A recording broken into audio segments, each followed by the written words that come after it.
Hello everyone and welcome back to another video from Gaming Basics. In this video, I'm going to show you how to block someone on the 8-ball pool game. So let's get started right away. First of all, just open up the 8-ball pool game on your device, and once it is fully loaded, you will be taken into the main menu. From the main menu, you can access all of the accounts that you have been added with by tapping on the friends icon at the bottom left corner. Now within this page, you will be shown all of your friends that are added within the 8-ball pool game.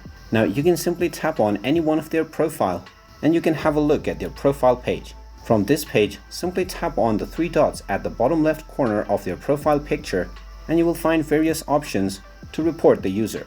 However, there is no direct option of blocking them. So all you can do is either report them by selecting a reason and then tapping on the report button by consenting that your report is true. And before providing a report, you can simply tap on the cross icon at the top right corner of their profile and tap on the yes button to remove them from your friends list. And there you have it. That is how you can block the users that you are added with on 8-ball pool game.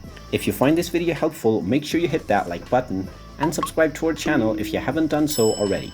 Also ring that notification bell to never miss another update from us. Thank you for watching and I will see you again in the next video.